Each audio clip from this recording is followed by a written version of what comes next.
kelas C ingin menjelaskan tentang siklus transaksi PT Kepurun Pawana Indonesia. Kami dari kelompok 3 dengan anggota yang pertama Nabila Puspita Wulandana, yang kedua Azalea Gasilombu, yang ketiga Zaki Iqbal, yang keempat Bintang Gani Nugroho, dan yang terakhir ada Siska Budiarti. Dosen pengampu mata kuliah Sistem Informasi Akuntansi ini yaitu Ibu Praptiningsih SEMM. PT Kepurun Pawana Indonesia merupakan badan usaha swasta nasional yang berdiri pada tanggal 28 Oktober tahun 1997. Perusahaan ini merupakan realisasi peran PT PLN yaitu sebagai agen pembangunan. Maksud dan tujuan berdirinya PT KPI ini adalah untuk mengelola dan mengembangkan SDA dan SDM di Indonesia secara optimal.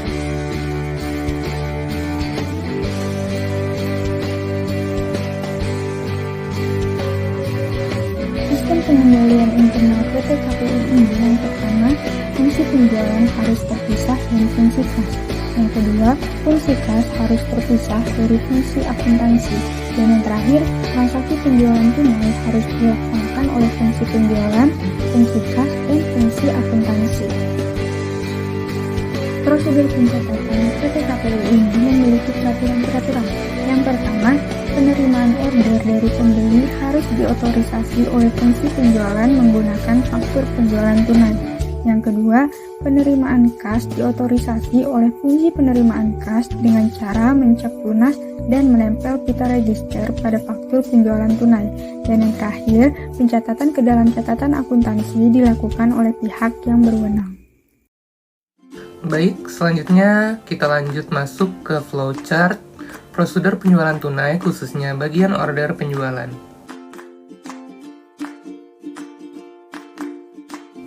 Bagian order penjualan merupakan awal mula transaksi dari prosedur penjualan tunai. Maka diawali dengan simbol mulai.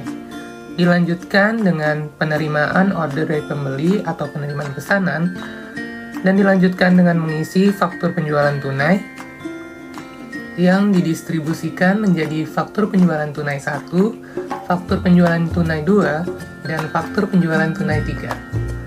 Faktur penjualan tunai 1 diserahkan ke pembeli untuk pembayaran kas. Sedangkan faktur penjualan tunai 2 dikirim ke bagian pembungkusan barang bersamaan dengan harganya. Yang terakhir, faktur penjualan 3 diarsip oleh bagian order penjualan untuk menghitung komisi dan pengendalian penjualan berdasarkan urut nomor.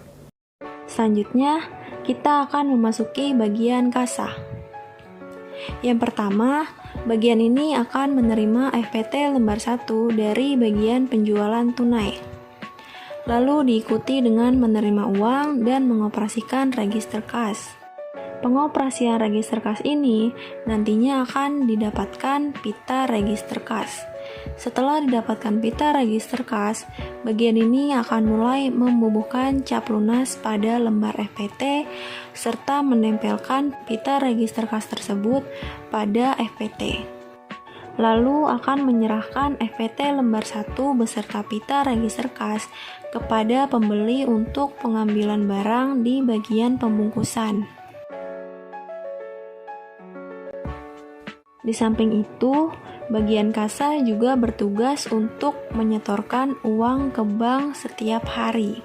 Proses penyetoran bank ini nantinya akan didapatkan bukti setor yang akan diserahkan kepada bagian akuntansi. Bagian pembungkusan. Yang pertama ada menerima FPT lembar 2 dan barang yang terjual dari bagian order. Lalu memeriksa jenis barang dengan FPT. Selanjutnya membungkus barang dan menempelkan FPT lembar 2 pada barang yang diorder. Selanjutnya menerima FPT lembar 1 yang sudah dicap lunas dan pita register kas dari pembeli. Lalu dilanjutkan dengan memeriksa FPT apakah sudah ada pengacapan lunas dan membandingkan data yang ada di FPT lembar 1 dan 2 yang tertempel pada pembungkus barang. Lalu diserahkan barang dan lembar FPT 2 pada pembeli yang sesuai dengan FPT lembar 1 dan 2. Selanjutnya mengirim FPT lembar 1 dan Vita Register Kas ke bagian akuntansi. Dan di sebelah ini adalah flowchart dari bagian pembungkusan.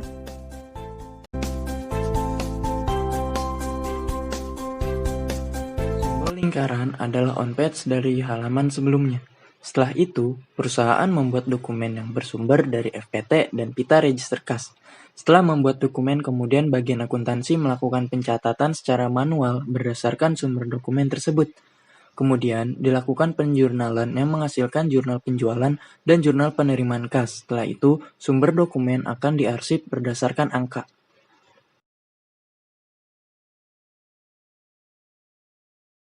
Simbol of page ini melambangkan penyambungan proses dalam lembar kerja yang berbeda. Bagian ini dilakukan pengumpulan bukti setor dari sumber dokumen 1. Kemudian, bagian ini dilakukan pencatatan secara manual untuk membandingkan bukti setor dengan FPT yang ada. Dokumen bukti setor tersebut kemudian akan diarsip berdasarkan tanggal.